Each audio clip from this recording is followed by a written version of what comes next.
श्रीचैतन्यमनोभीष्टं स्थापितं येन भूतले स्वयं रूपा कदा मह्यं ददाति स्वापदान्तिकम् वन्देऽहं श्रीगुरो श्रीयुतापदकमलं श्रीगुरून् वैष्णवांश श्रीरूपं सागरजातं सहगना रघुनाथान्वितं तं सजीवम् सावधीतं सावधूतं परिजनासहितं कृष्णचैतन्यदेवं श्रीराधा कृष्णपादान् सहगना ललिता श्रीविशाखान्वितांश्च ॐ विष्णुपादाय कृष्णपृष्ठाय भूतले श्रीमते भक्तिवेदान्त स्वामीति नामिने नमस्ते सरस्वते देवे गौरवाणी प्रचारिणे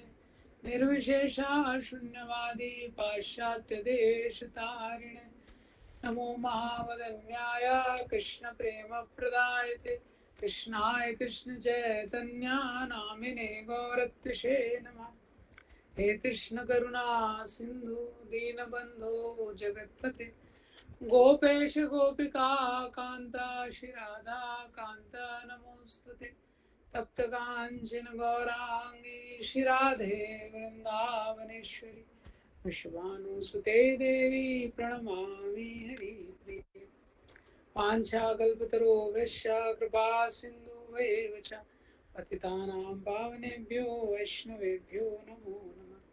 जय श्री कृष्ण चैतन्य प्रभु नित्यानंद श्री अद्वैत गदाधर शिवासादि गौर भक्तवृंद हरे कृष्णा कृष्णा कृष्णा हरे हरे हरे रामो राम रामो Hare Hare.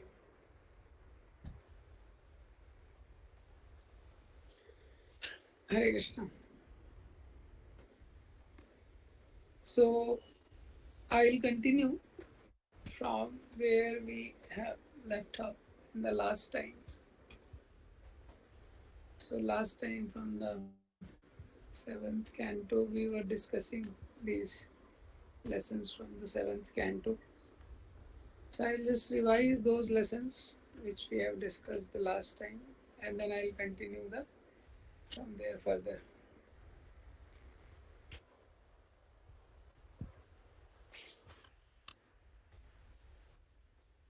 So 5-6 lessons we have discussed last time.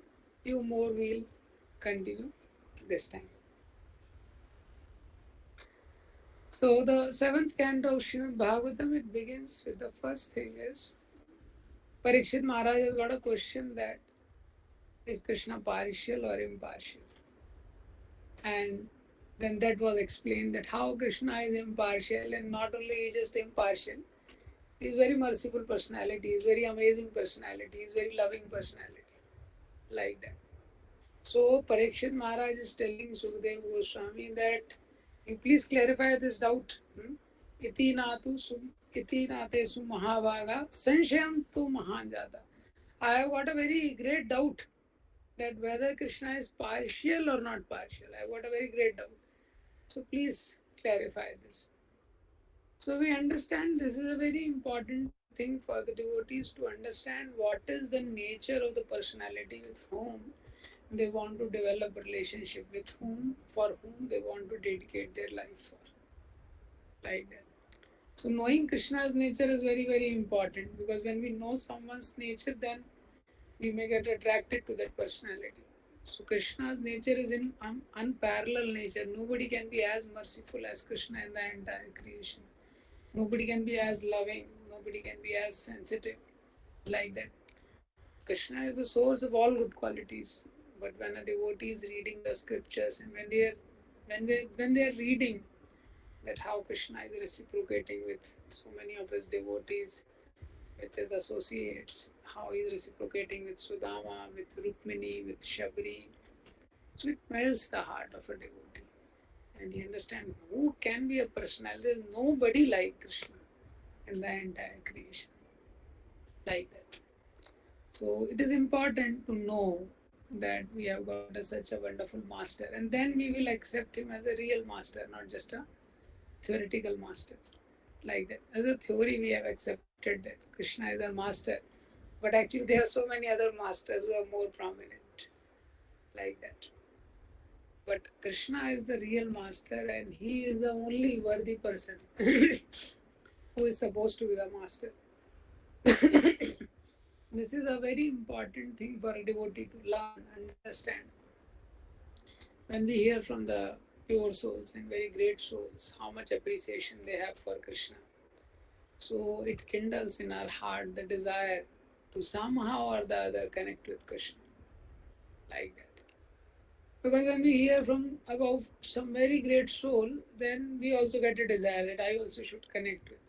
Somehow or the other, if I can get connected to such a person, like that. And we don't hear, then somehow or the other, we lose that desire after some time. When we don't hear, when we don't read, and we may also feel that Krishna is inaccessible, then we may lose that desire. So that was the first thing. Second lesson we have discussed about how any way a person connects with Krishna, then he gets purified. This is a principle Narad Muni is telling. So, Gopya Kamat Bhayat Kamso Snehad Snehad Yuyam Sambandhaya Vrishnya. Whatever way one connects with Krishna, one gets purified. This is another beautiful nature of the Supreme Personality of Godhead, that whatever way one connects, Krishna does not see. Krishna gives him the mercy. So many examples Sukdev Goswami is giving. Who in this world is there that whatever how you approach, he will only give you mercy? It's very difficult. Even when you approach with the right intention in this world, still people are not able to appreciate many times. Is it not? But Krishna is such a personality that whatever way we approach, he gives mercy. Example is given of a electric wire. Person touches with the knowledge, without the knowledge. He touches knowingly, unknowingly, intentionally, unintentionally, he'll get a shock. Like that. So this is the beautiful nature of Krishna, that whatever way we connect with Krishna, Krishna purifies that way. So that is why it is very important. In this, we were discussing that Prabhupada is writing, one should mold his life in such a way that 24 hours in a day one is able to think of Krishna. That is the way one should mold his life. So, if the life is organized in such a way that there is a constant remembrance of Krishna, so whatever one is doing, whatever situation one Krishna is keeping, then the purification happens very fast, like that. Third lesson we have discussed about in the last session is we should not lament for the temporary. So Yamraj is giving a lecture. So Suyagya, the king of Kushiner, he has been died. He has been king. The king has left the world, and all the citizens are, all the queens are lamenting. Citizens are lamenting. Final rights का time हो जाता है, उसके final rights का time हो जाता है, तभी भी सब लोग क्या लेमेंट कर रहे हैं. तो यमराज खुद यम प्रेत बंधु नाम, यमराज एक बालक के रूप में आ जाते हैं उसको उपदेश देने के लिए. अहो अमीशम वयसाधिकानाम. So Yamraj is giving a powerful message. So Yamraj is telling to the queens, he comes as a boy. He says, कितना बड़ा आश्चर्य है, वयसाधिकानाम, आप लोगों का इतना एज हो गया, इतना उम्र हो गया है, लोक विधिम विमोहा, और इस संसार की क्या विधि है, संसार का क्या नियम है, इसको जानते नहीं आप लोग. संसार का क्या नियम है ये आपको जानना चाहिए, इतना समय आपने यहाँ पे स्पेंड कर दिया है. तो वहाँ पे यमराज अपना उपदेश देते हैं. उस उपदेश का सिद्धांत क्या है, एसेंशियल सिद्धांत, that two things. One is the nature of this material world is temporary. No matter how much we try to hold on, no matter how much we try to protect, things will get collapsed with the time. With time, everything will fall apart. Another thing which is there is the nature of this world is the happiness, distress is destined and it will come on its way. We cannot change it much like that. So Yamraj is giving example. Patichutam tishtati tishti rakshitam. Sometimes person leaves the purse on the road. So many people are passing, but the purse is still there. It's safe. And sometimes he is keeping the money so safe in the home, in the bank, and so many other security guards are guarding, and still it is lost. Like that. So Yamraj is giving very powerful example, elaborating these two principles. One is what is temporary cannot be made permanent. What is temporary cannot be made permanent. Everything has a nature. So it's the nature of material world that it is temporary. Like the sweet is sweet, the sugar is sweet, and the water is fluid. It is a nature, it's a dharma. It's a nature of material world, it's temporary. You cannot change it. Second is in this material world, the happiness, distress, these are destined, they come on its way. Like that. Such a beautiful lesson. When we hear these lessons, it can make our tension so less.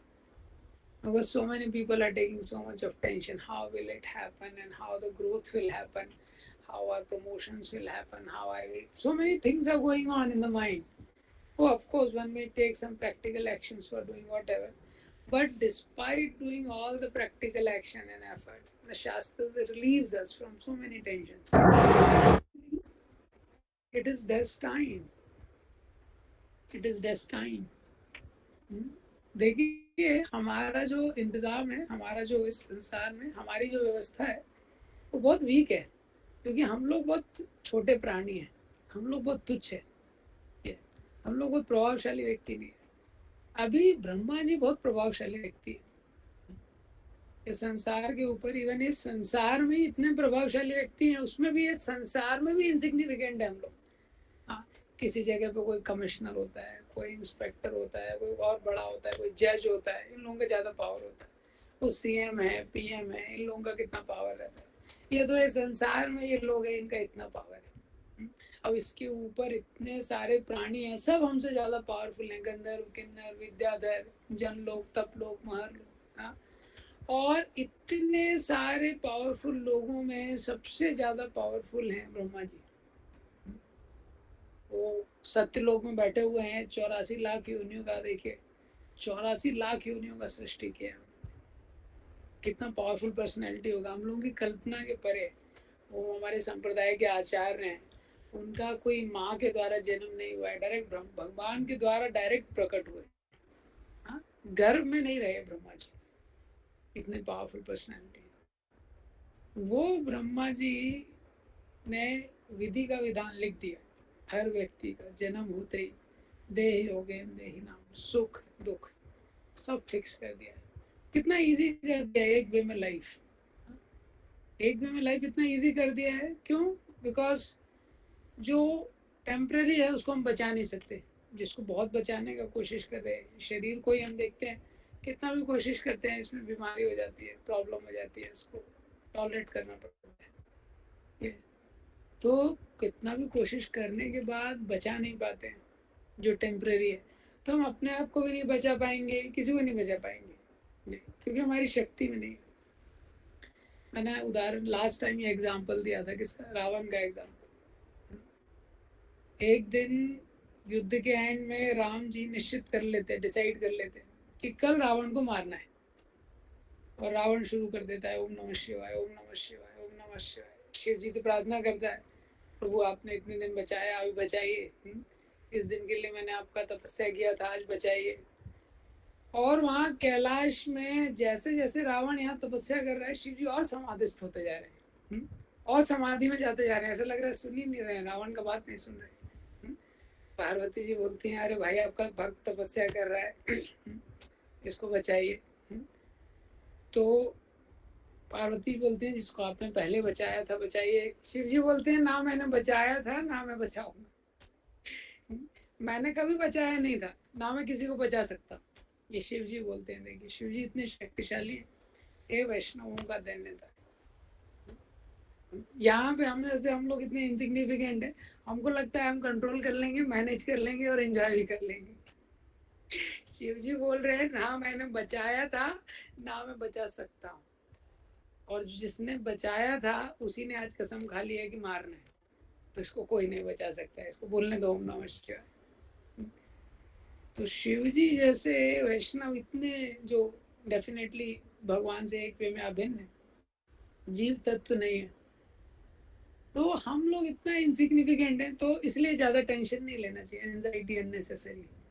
हाँ, बहुत anxiety नहीं लेना चाहिए, क्योंकि भौतिक जीवन का व्यक्ति बहुत ज़्यादा एंजाइटी लेता है तो भक्ति नहीं कर पाता। दूसरा सिद्धांत बता रहे हैं कि मटेरियल लाइफ में भी हैप्पीनेस डिस्ट्रेस फिक्स्ड है। क्योंकि कोई व्यक्ति होता है उसका पर्स नीचे गिर गया है रोड पे, कितने लोग जाते हैं बच जाता है, नहीं तो घर से चोरी हो जाती है। ये उदाहरण दिया है यमराज जी ने। दूसरा उदाहरण दिया है कि कोई व्यक्ति है जंगल में, हाँ, जीवंती अनाथो तद इक्षतो वने, अनाथ व्यक्ति है वन में है वो जीवित है, और दूसरा व्यक्ति है वो घर में बैठा है, ग्रहे भी गुप्तो, घर में एकदम कवर्ड बैठा है, रिश्तेदार घेरे हुए हैं, वहाँ हार्ट अटैक आता है, मृत्यु हो जाती है।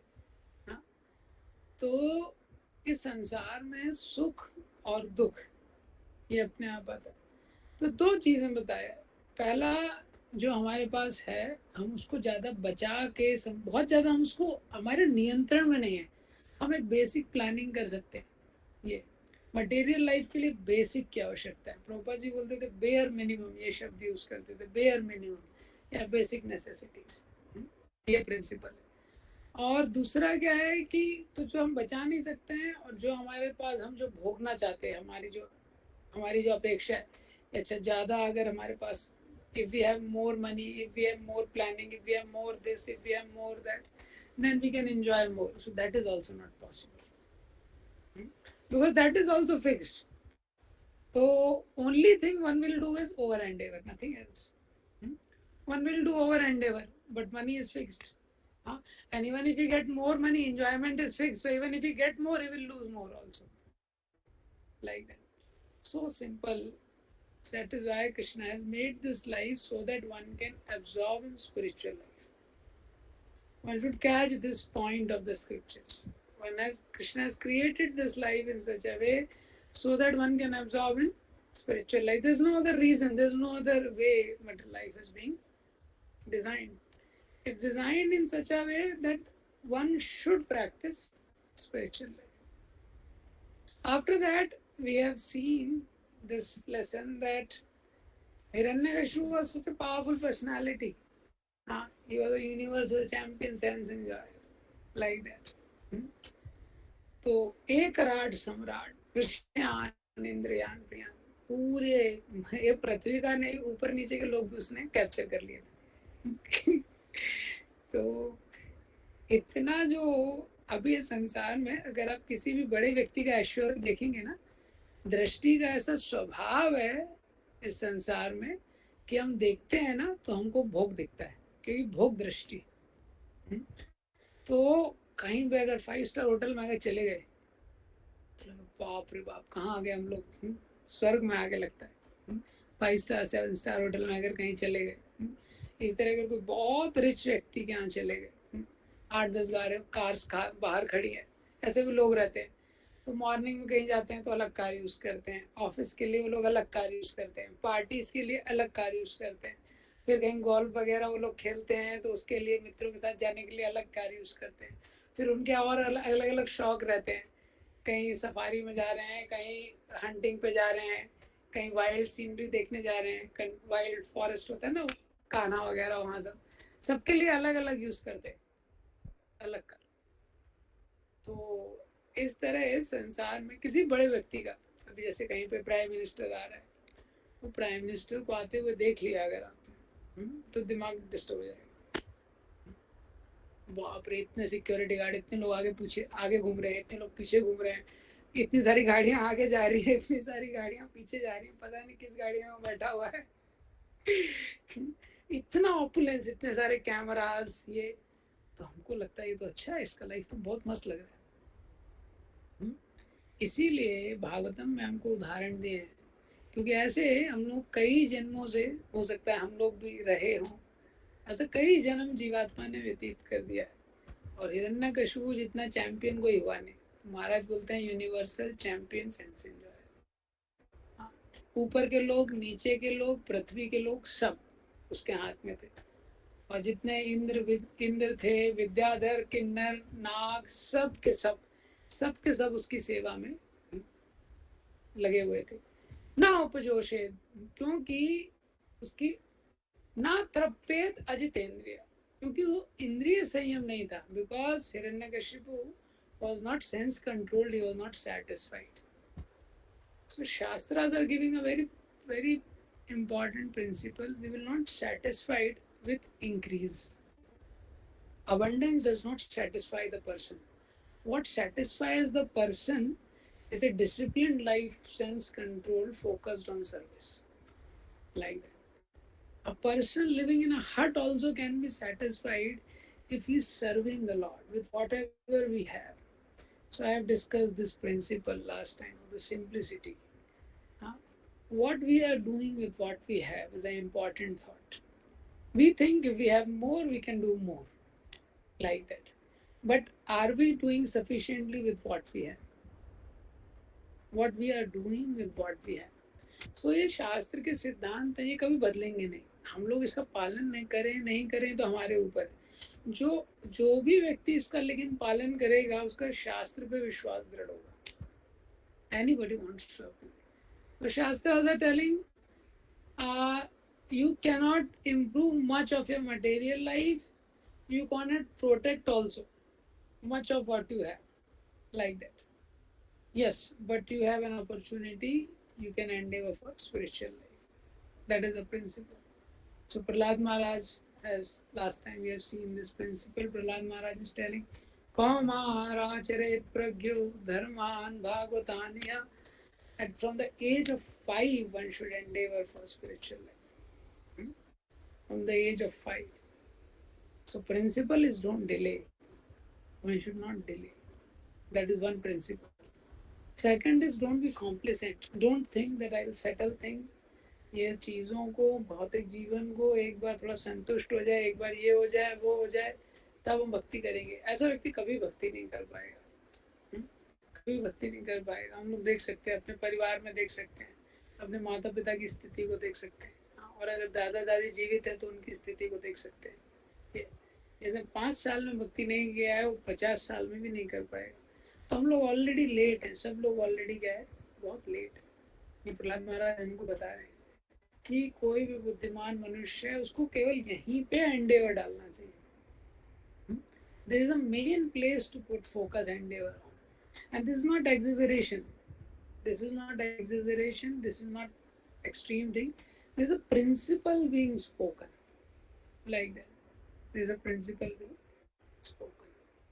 So till here we have discussed last time that. So 7.6.1 to 5. जहाँ से शुरुआत होती है, कौमार आचरित प्रज्ञो धर्मान भागवतानिया दुर्लभम मानुषम, यहाँ से लेके आगे 4 श्लोक और, तत्प्रयासो न कर्तव्यो सुखम मैन्द्रिकम दत्यम देहि योगे न देहि।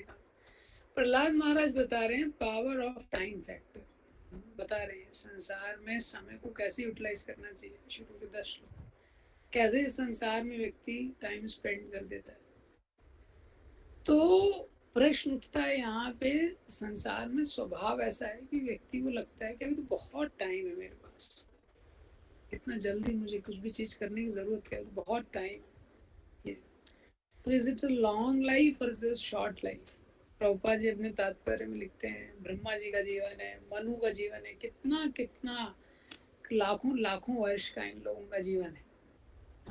पर ये लोग कितने सतर्क रहते हैं। अगर ब्रह्मलोक में जाके देखेंगे तो वहाँ 24 आवर मॉर्निंग प्रोग्राम चल रहा है। तो हमारे यहाँ पे देखेंगे तो 4 आवर मॉर्निंग प्रोग्राम है, वो 24 आवर मॉर्निंग प्रोग्राम है। इसी तरह मनु का जीवन है, तो मनु के बारे में भागवतम में आता है कि एक मनु जो रहते हैं 71 दिव्य युगा तक उनका शासन रहता है। संसार में कोई पार्टी आती है इलेक्शन में 5 साल तक रहती है, अगर उस पर सारे देवताओं की कृपा रही तो 5 साल तक रहती है। वो 71 दिव्य युगा तक मनु रहते हैं और मैक्सिमम टाइम उनका जा रहा है हरि कीर्तन और हरि कथा में। तो it is such a wonderful thing कि शास्त्र से हम लोग समझ सकते हैं कि हमको लाइफ में क्या करना चाहिए। इस संसार में किसी व्यक्ति ने 20 साल 30 साल 35 साल 40 साल, उस व्यक्ति से हमको अनुभव लेने की आवश्यकता नहीं है। उस व्यक्ति से हमको नहीं लेना चाहिए सिद्धांत। सिद्धांत हमको शास्त्रों से लेना चाहिए, कितने कल्पों का एक्सपीरियंस हमको दे रहे हैं शास्त्र। इस संसार में 40-50 वर्ष का किसी को अनुभव है, 60 वर्ष का अनुभव है, वो सोचता है बहुत एक्सपीरियंस। प्रहलाद महाराज ने कितने हजारों साल सुना है माँ के गर्भ में नारद मुनि को, और वो हमको एक्सपीरियंस दे रहे हैं। ऐसे शास्त्रों में व्यास देव और ये लोग क्या लाखों करोड़ों वर्ष का एक्सपीरियंस हमको दे रहे हैं। ये लाखों करोड़ों वर्ष की हिस्ट्री है। ये इतिहास है। क्या इतिहास है? ये संसार ऐसे ही रहता है। ये संसार में व्यक्ति अपने सुख को बढ़ा नहीं सकता है, भौतिक परिस्थिति में बहुत ज्यादा टेंजिबल चेंज नहीं कर सकता है। ये संसार का स्वभाव है। ये हम लोग तो यहाँ 25-30 साल से ही हैं, करोड़ों वर्षों से संसार का स्वभाव है। काल चक्र ऐसे ही चलता है और ये ऐसे ही चलेगा। यहाँ पे एक ही इम्पोर्टेंट चीज है कि अपनी जिम्मेदारियों का निर्वाह करते हुए हम लोग भक्ति के सिद्धांत को पकड़ लें। भक्ति को पकड़ लें, भक्ति के लिए प्रयास करते रहे। हमको भगवान के लिए रिस्क लेना चाहिए। मटेरियल लाइफ में व्यक्ति कितना कितना रिस्क ले लेता है। For the business he takes so many risk, for everything practically he is willing to take risk like that. Similarly we should take risk for Krishna, that is very important thing like that. नहीं तो समय चला जाएगा। तो शास्त्र में discussion है, is it a long life और इट्स अ शॉर्ट लाइफ। तो 3 सिद्धांत दिए गए हैं, उसमें से एक सिद्धांत सर्कमस्टेंस। इट डिपेंड करता है आप क्या कर रहे हो, लॉन्ग लाइफ और शॉर्ट लाइफ। तो when you are doing sense gratification the time flies like anything. जब व्यक्ति इंद्रिय तृप्ति करता है तो कैसे समय निकल जाता है उसको पता ही नहीं चलता। ययाति महाराज का है, आप 9वें स्कंद में अगर पढ़ेंगे, बोलते हैं 1000 वर्ष तक उन्होंने एंजॉय किया मटेरियल लाइफ और उनके सेंसेस वीक नहीं हुए, कोई हेल्थ इशू नहीं, कोई भी इशू नहीं, कोई भी इशू तो हुआ नहीं। 1000 वर्ष तक इंद्रियों का पूरा एंजॉयमेंट किया उन्होंने। ये 1000 वर्ष तक। वर्षम पूर्ण सहस्त्रम थे, पूरे 1000 वर्ष सोचो। और उसके बाद वो अपना रियलाइजेशन दे रहे हैं। अगर आप लोग ययाति गीत पढ़ेंगे तो उसमें ययाति महाराज अपना रियलाइजेशन दे रहे हैं। तो इससे हमको क्या समझना चाहिए? ययाति महाराज इतने शक्तिशाली व्यक्ति थे, पूरे पृथ्वी के राजा थे। अगर ये लोग संतुष्ट नहीं हुए संसार में एंजॉय करके, और इतने इतने वर्षों के बाद हमको ये रियलाइजेशन दे रहे हैं, अपना सिद्धांत बता रहे हैं कि इस शास्त्र का क्या सिद्धांत है, तो उससे हमको ये सिद्धांत पकड़ लेना चाहिए। हमको भी अनुभव करके वो रियलाइजेशन नहीं लेना है बहुत ज्यादा, उस सिद्धांत को पकड़ना है कि एंजॉयमेंट में टाइम बहुत फास्ट चला जाता है। देखिए कोई व्यक्ति ऐसे बीमार रहता है, हाँ, एक एक दिन याद रहता है उसको। हॉस्पिटल में आदमी रहता है ना तो पूरा बताएगा, मैं 20 दिन था, 21 दिन था, करेक्ट। एक एक दिन उसको याद रहता है क्योंकि इतना कष्ट में रहता है वो।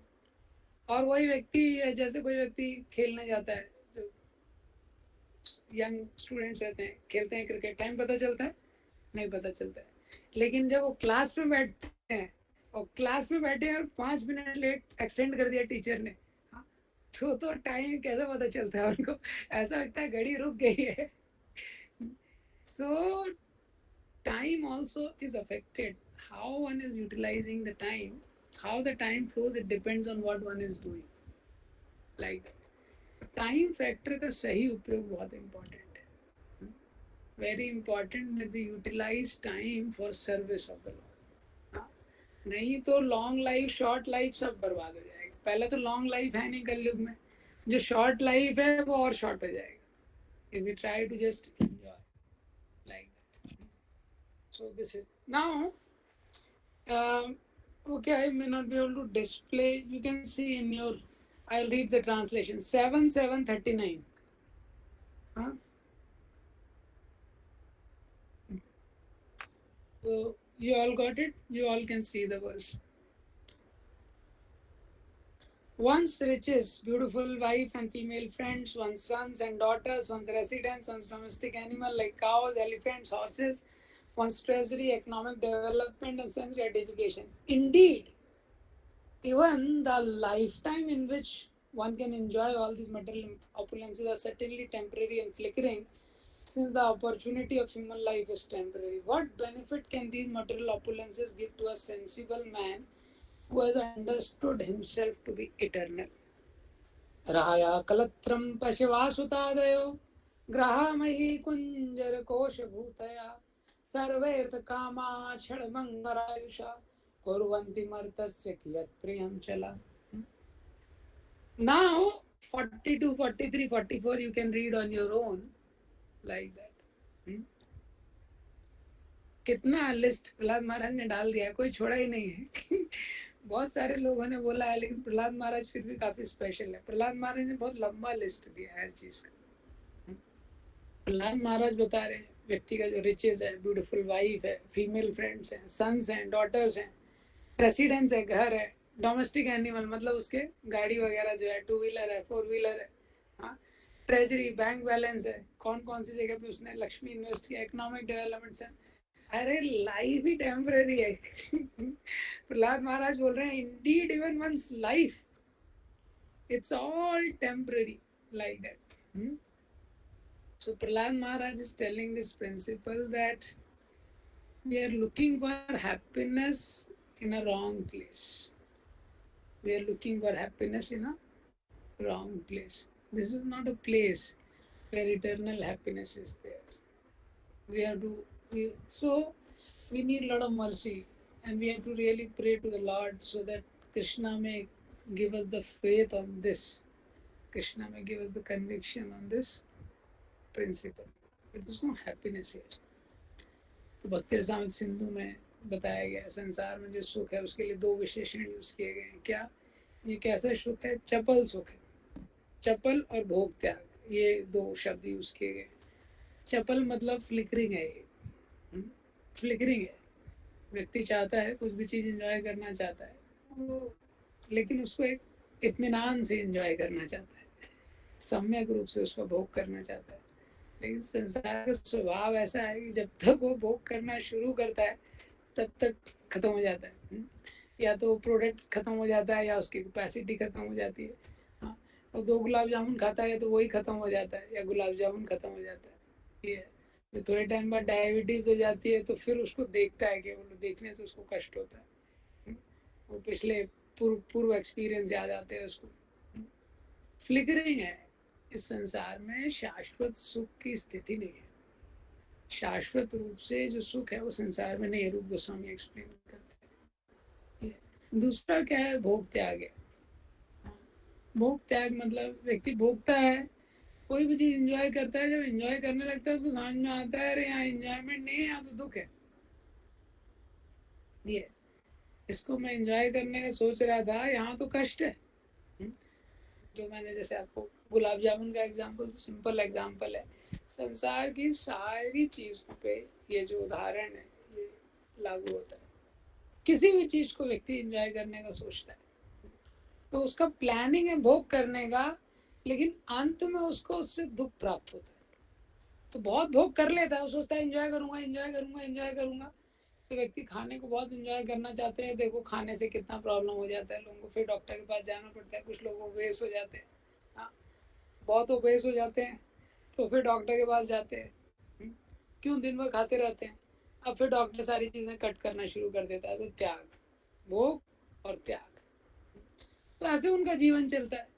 इसी तरह कुछ भी चीज व्यक्ति करता है. कोई व्यक्ति आंखों से बहुत एंजॉय करना चाहता है, कुछ देखना चाहता है, देखना, भोग फिर त्याग.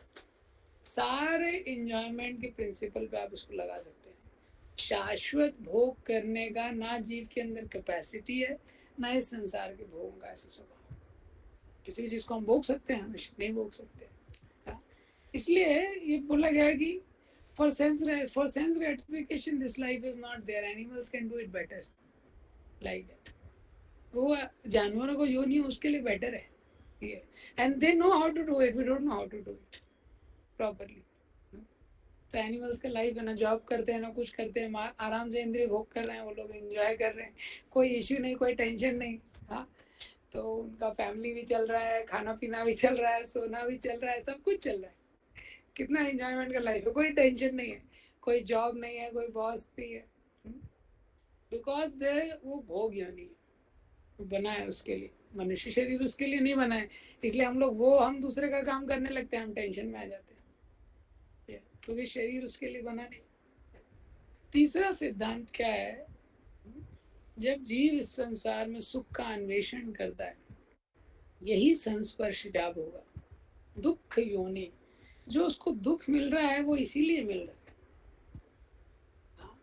दुख की योनि है, मतलब दुख की माँ है ये जो इंद्रियों से उत्पन्न होने वाला सुख है, दुख की माँ है, दुख नहीं है, दुख की माँ है.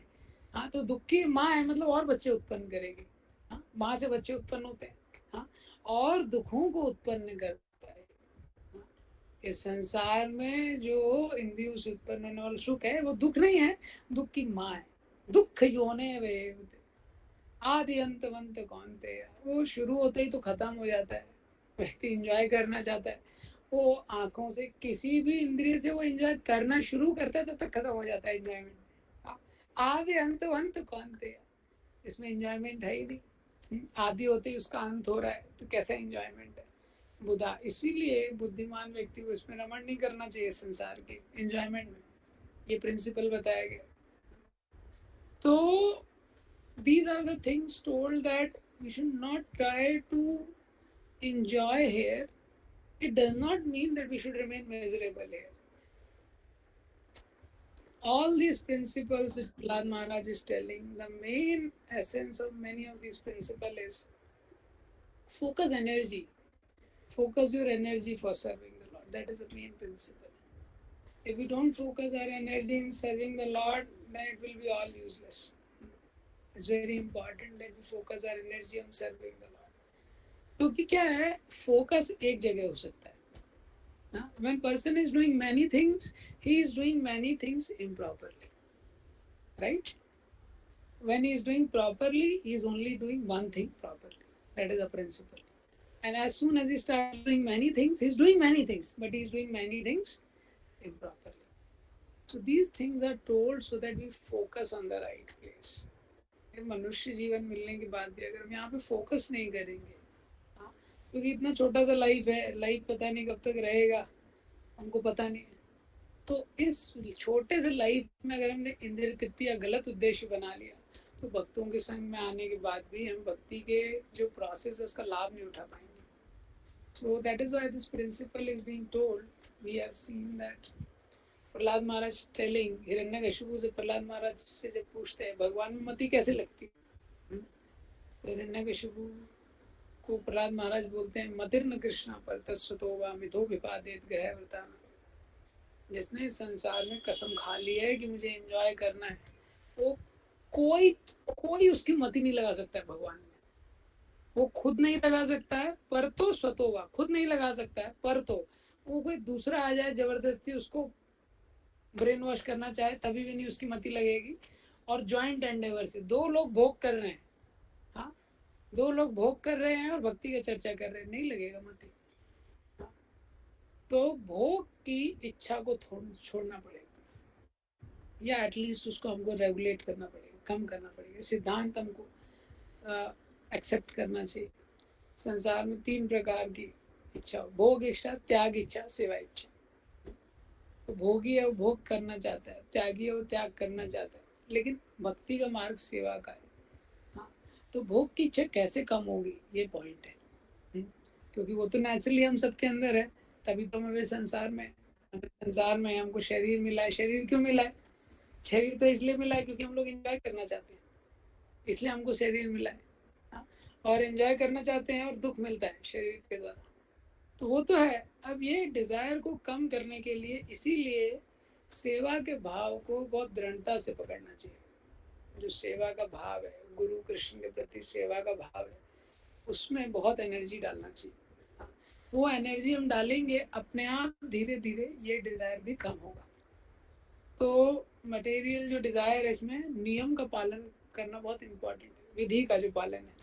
जैसे हम कुछ खाते हैं तो महत्वपूर्ण है कि भोग लगा के ही उसको ग्रहण करें, बिना भोग लगाए ग्रहण नहीं करना चाहिए। तो विधि का पालन हो गया जब हम लोग कुछ ग्रहण कर रहे हैं। इसी तरह अलग अलग नियम प्रभुपाद जी ने दिए हुए हैं, हर चीज के लिए नियम दिया हुआ है कि कैसे करना चाहिए। लक्ष्मी पैसे के लिए नियम है, गृहस्थ आश्रम के लिए नियम है, जॉब के लिए नियम है, मॉर्निंग प्रोग्राम का नियम है, हाँ, भोजन का नियम है, संघ का नियम है, एसोसिएशन का। ये नियमों का पालन करना चाहिए एंजॉय करते समय, क्योंकि हम एंजॉय तो कर रहे हैं, भगवान को भोग लगा के हम लोग खा रहे हैं, एंजॉयमेंट तो उसमें है। ये तो हर चीज से थोड़ा बहुत एंजॉयमेंट तो है, लेकिन उसको नियम में करना चाहिए। दूसरा, सेवा में फोकस करना चाहिए, भगवान की सेवा में। तो भगवान की सेवा दो प्रकार से, एक तो जो भी हमको सेवा हम कर सकते हैं हरि गुरु वैष्णव का, उसमें मति को दृढ़ रखना चाहिए हरि गुरु वैष्णव के सेवा में, क्योंकि वो सेवा का एटीट्यूड जितना ज्यादा बढ़ेगा, सर्विस एटीट्यूड, उससे जब हमको संतुष्टि मिलेगी, तब हम ये संसार को एंजॉय करने का डिजायर है धीरे धीरे वीक होगा, जब उससे हमको संतुष्टि मिलेगी। दूसरा इम्पोर्टेंट प्रिंसिपल है यहाँ पे कि आप सेवा को, जो हम लोग भक्ति की क्रिया करते हैं, जो कोर भक्ति की क्रिया है, वो हमको आश्रय लेके करना चाहिए। जो भी कोर भक्ति की क्रिया है, जो कोर डिवोशनल एक्टिविटीज है, कोर डिवोशनल एक्टिविटीज क्या है? मॉर्निंग प्रोग्राम है, चैंटिंग है, तो ये तो हम लोग कर रहे हैं इतने समय से, morning programme, chanting, book reading. लेकिन जैसे चैतन्य चरित कृष्णदास कविराज होते, आश्रय ले जय वजह से ही कृष्ण नहीं तेजे। आश्रय लेके करना चाहिए, इन काम को आश्रय लेके करना चाहिए। तो आश्रय लेके जब भक्ति की क्रियाओं को हम करते हैं, तो उसका इफेक्ट बहुत ज्यादा हो जाता है। जैसे कोई व्यक्ति नाम का आश्रय ले रहा है, तो आश्रय के लिए दो चीजें, पहला है principle of belonging. Principle of belonging क्या होता है? हम गुरु कृष्ण को बिलोंग करते हैं, इसको बोलते हैं बिलोंगिंग। मैं गुरु और कृष्ण का हूँ। तो क्या होता है, संसार में ये सिद्धांत को, ये सहज रूप से संसार में सिद्धांत हम लोग ग्रहण कर लेते हैं, लेकिन भक्ति में इसके लिए यत्न करना पड़ता है। मतलब क्या है? मतलब देखिए, रूप गोस्वामी उदाहरण देते हैं, कोई व्यक्ति है, उसका शादी होता है। जैसे किसी व्यक्ति का शादी होता है, तो एक नए परिवार से जुड़ जाता है। अब वो परिवार है, एक स्त्री है, वो स्त्री का परिवार है, उसका भाई है, बहन है, उसके माता पिता हैं, रिश्तेदार है। हाँ? अभी ऐसा कुछ आकाशवाणी तो हुआ नहीं, कुछ आकाशवाणी ऐसा हुआ नहीं कि ये दोनों लोगों को साथ में रहना है, इन दोनों लोगों का नित्य संबंध है, ऐसे कुछ हुआ? ऐसा कुछ नहीं हुआ। लेकिन उसका एक बिलोंगिंग हो जाता है, तुरंत सहज रूप से संसार में व्यक्ति स्वीकार कर लेता है। तो वो स्त्री को स्वीकार कर लेता है जिसको इतने सालों से जानता नहीं है, उसके बाद उसके परिवार को स्वीकार कर लेता है, उसके पूरे रिश्तेदारों को स्वीकार कर लेता है। इसको क्या बोलते हैं? इसको बोलते हैं प्रिंसिपल ऑफ बिलोंगिंग। तो जहां हम बिलोंग करते हैं, we belong to the spiritual world. तो जहां हम बिलोंग करते हैं ना, तो वहां एनर्जी डालते हैं। तो इसलिए आप देखिए, कोई व्यक्ति है, परिवार में कितना एनर्जी डालता है, बिलोंग करता है। इसी तरह कोई व्यक्ति कंपनी से बहुत आइडेंटिफाई करने लगता है। कोई व्यक्ति वो जो बहुत अच्छा एम्प्लॉय होता है किसी कंपनी का, माइक्रोसॉफ्ट का एम्प्लॉय है, किसी भी कंपनी का एम्प्लॉय है, तो जहाँ से बिलोंग करता है वहाँ एनर्जी डालता है। जैसे आप क्रिकेट अगर देखेंगे, हाँ, क्रिकेट का मैच, तो क्रिकेट के मैच में क्या है कि क्रिकेट का मैच अगर देखेंगे, तो आप इंडिया के हैं तो पाकिस्तान के प्रति कैसा भाव रहता है? अलग भाव रहता है। पाकिस्तान या किसी टीम के साथ मैच चल रहा है और इंडिया का प्लेयर है, अब दो अच्छे प्लेयर है, सपोज अभी इंडिया में कोई है, सचिन तेंदुलकर है, कोई है, वो 6 हिट कर रहा है, 4 हिट कर रहा है, तो हम लोग एकदम खुश हो जाते हैं। हाँ? और वही सपोज पाकिस्तान का कोई है, हाँ, पाकिस्तान का कोई है जो भी प्लेयर है वो अगर हिट कर रहा है तो हम लोग दुखी हो जाते हैं। दोनों तो अच्छा शॉट मार रहे हैं, हाँ, स्किल तो दोनों में अच्छा है, दोनों अच्छे शॉट मार रहे हैं, बिलोंगिंग है, हमको लगता है ये मेरा है, ये मेरा है। तो इसी तरह इस संसार में बिलोंगिंग जो रहता है उसके कारण व्यक्ति इतना प्रयास करता है। वो बिलोंगिंग ठीक है, लेकिन उससे ज्यादा बिलोंगिंग ऊपर वाले डायरेक्शन में होना चाहिए अगर संसार से निकलना है। नहीं तो संसार में ही वापस आना पड़ेगा, क्योंकि यहीं बिलोंग कर रहे हैं ना, यहीं बार बार आना पड़ेगा। हाँ, यहाँ बार बार आना पड़ेगा, बार बार सेट चेंज करना पड़ेगा, बार बार अलग केवी में अलग अलग स्कूल में एडमिशन लेंगे। हाँ, अभी क्या है, हर जगह संसार का बिलोंगिंग है। कौन सी जगह पे जन्म हुआ है, जन्मभूमि बोलते हैं लोग, वहां से बिलोंगिंग है कि मेरा यहाँ जन्म हुआ है, मैं ये सिटी में था, यहाँ था, वहां से बिलोंगिंग है। जहाँ पढ़ाई किया वहां से अटैचमेंट है, जहाँ जॉब किया वहां से अटैचमेंट है, ये इतना सारा। फिर जितने रिश्तेदार हैं उनसे अटैचमेंट है, फिर शादी हो गया एक सेट और बढ़ गया, वहाँ अटैचमेंट है। गुरु और कृष्ण के लिए कहाँ अटैचमेंट है? हाँ, तो अगर वहां पे जाना है तो वहां से अटैचमेंट होना चाहिए, इसको बोलते हैं बिलोंगिंग। ये बिलोंगिंग के लिए यत्न करना पड़ता है, इसीलिए ये सेवा का सिद्धांत है। हाँ? अगर हम गुरु कृष्ण का सेवा नहीं करेंगे, कैसे आसक्ति हमको गुरु कृष्ण के प्रति आएगा? हाँ, संसार का इतना सेवा कर रहे हैं हम लोग, ये तो जिम्मेदारी कर रहे हैं, तो नेचुरली आ सकती है, लेकिन इससे ज्यादा गुरु कृष्ण में होना चाहिए। हाँ? तो इसीलिए सर्विस का पॉइंट इम्पोर्टेंट है। सर्विस करेंगे तभी हमको अटैचमेंट आएगा। और जो भक्ति की क्रियाएं हैं वो हम कैसे कर रहे हैं, ये मैंने दूसरा पॉइंट बोला, ये हम कैसे कर रहे हैं भक्ति की क्रियाएं, ये इम्पोर्टेंट है। भक्ति की क्रियाएं जब आश्रय लेके करेंगे, हाँ, आश्रय लेके, तभी ये अंदर जाएंगी। जब नाम जप कर रहे हैं, शास्त्रों को पढ़ रहे हैं, मंगल आरती कर रहे हैं, कुछ भी कर रहे हैं, लेकिन कितना आश्रय लेके हमको करना चाहिए क्रियाएं, कि इनके ऊपर हम निर्भर हैं। ये मैं केवल कर नहीं रहा हूँ, इनके ऊपर तो हम लोग आश्रित हैं। यही तो उद्धार का एक मार्ग है, यही तो उद्धार का एक मार्ग है हमारे लिए। तो ये दो चीजें जब हम करेंगे, so it will increase our belonging that way. उसके बाद और लेसन है, लेकिन मेरे ख्याल से नेक्स्ट टाइम वो कवर हो पाएगा। एक और इम्पॉर्टेंट प्रिंसिपल है कि हमको जीवन में कृष्ण को केंद्र में रखना चाहिए। हाँ? तो गृहस्था लाइफ, ब्रह्मचारी लाइफ, ये दो डिफरेंस है। जो गृहस्था लाइफ है, गृहस्था लाइफ में जो फैमिली से बिलोंगिंग है उसको नेचुरली आ जाता है। जैसे किसी व्यक्ति का मैरिज होता है, उसको फैमिली से बिलोंगिंग आ जाता है जहाँ भी मैरिज होता है। ऐसे ही व्यक्ति को गुरु और कृष्ण के साथ बिलोंगिंग आना चाहिए। तो चाहे वो गृहस्थ हो चाहे वो ब्रह्मचारी हो, ये बिलोंगिंग मुश्किल है। इसके लिए यत्न करना पड़ता है। इसके लिए क्या करना पड़ता है? इसके लिए उसको यत्न करना पड़ता है। गुरु और कृष्ण को सेंटर में लाने के लिए गुरु से सुनना पड़ेगा, चिंतन करना पड़ेगा, प्रार्थना करना पड़ेगा, सेवा करना पड़ेगा, तब बिलोंगिंग आएगा। सिमिलरली फॉर कृष्णा, दूसरा सिद्धांत क्या है? कृष्ण केंद्र में होने चाहिए। जैसे कोई गृहस्थ जीवन में है तो नेचुरली उसका घर परिवार केंद्र में है। कोई ब्रह्मचारी जीवन में है तो ना चाहते हुए भी कृष्ण केंद्र में रहेंगे उसके। हाँ, क्योंकि भगवान के आश्रम में, भगवान के टेम्पल में रह रहा है, भगवान के मंदिर में रह रहा है, भगवान की पूजा कर रहा है, तो दिन भर घिरा हुआ है भगवान से, ना चाहते हुए भी। पर फिर भी ये दोनों लोगों को ये प्रयास करना महत्वपूर्ण है कि कृष्ण केंद्र में रहे। जो कृष्ण है वो केंद्र में रहे।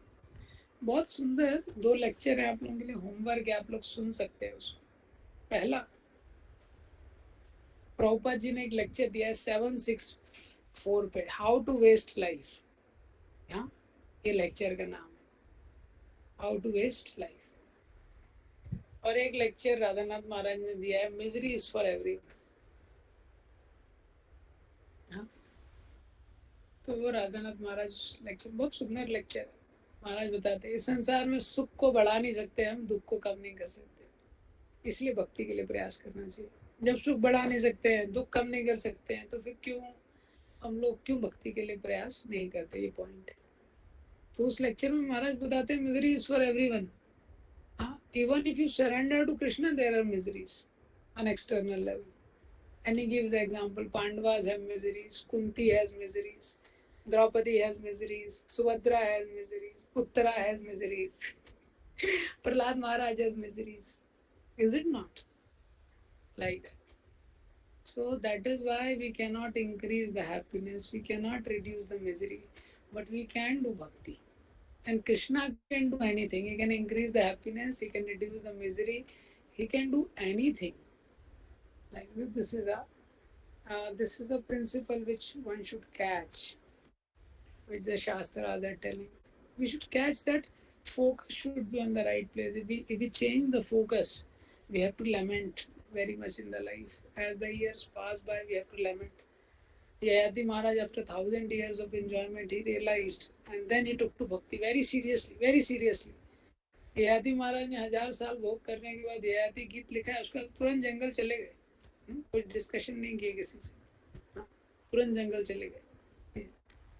इसी तरह description comes, Pandavas left, Yayati Maharaj left, Ajamila 88 years he enjoyed, but after that Vishnuduta का एक बार दर्शन हुआ और साथ में यमदूत का भी, तो इमीडिएटली उसके बाद वो तुरंत हरिद्वार चले गए, like that. उसके बाद he did not return. So these all examples are given to give us an indication that bhakti should be taken seriously that way. So yes, and anybody has any comments, questions?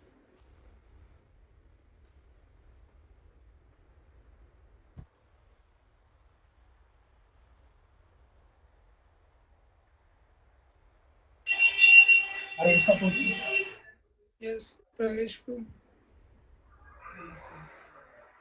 जैसे वर्ष में आता है कि घटना ने सभी जगह रूल कर दिया था, तो सभी लोग उसका सेवा करते थे, जैसे जो भी डेमिगॉड्स थे, जो भी Kinnara Gandharvas and Charanas, and all the demigods were serving him actually.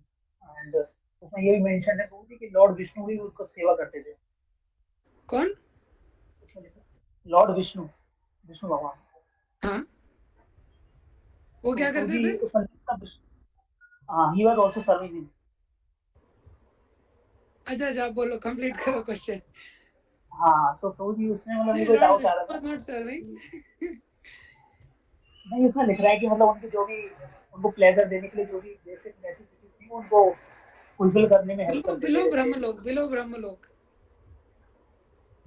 Brahma ji के बिलो, ब्रह्मा विष्णु, और एक श्लोक है श्रीमद् भागवतम में ही 7th कैंटो में, उसमें आता है कि ब्रह्मा जी, शिव जी और विष्णु के अलावा बाकी लोग।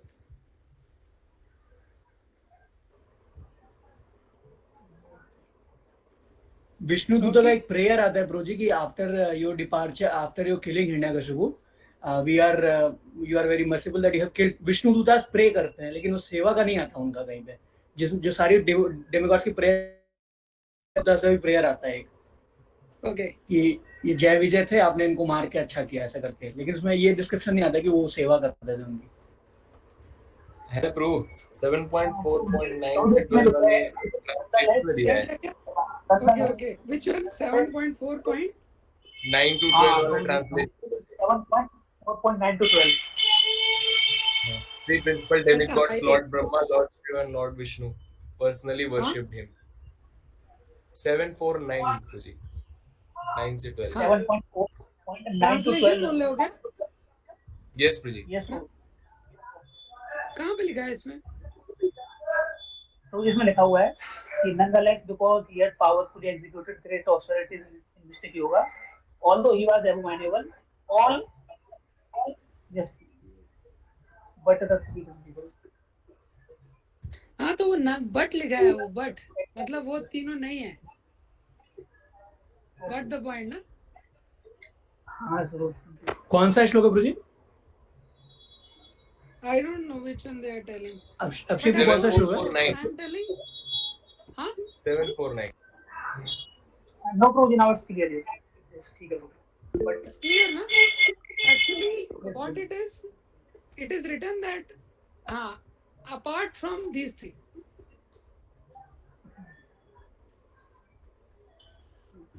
It is except Brahma, Vishnu, Ah. and Shiva. Yes, Prabhuji. Yes. Yes, Rambru, want to ask something? हरे कृष्णा प्रभु जी, धन्यवाद प्रणाम प्रभु जी। प्रभु जी, आपने जो दो लेक्चर के नाम और वो उसका लिंक शेयर मिल जाएगा क्या प्रभु जी इस ग्रुप में? कौन सा? ये दो लेक्चर बताए ना प्रभुपाद जी का और महाराज उसका का। लिंक, अच्छा, हाँ, आप में से कोई डाल दीजिएगा। एक तो प्रभुपाद जी का है, हाउ टू वेस्ट टाइम, एक राधानाथ महाराज का है, मिजरी इज फॉर एवरीवन। तो ग्रुप पे लिंक डाल दीजिएगा, ठीक है?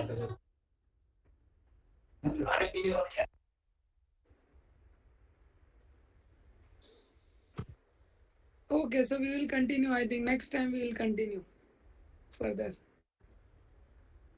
Shri Prabhupada.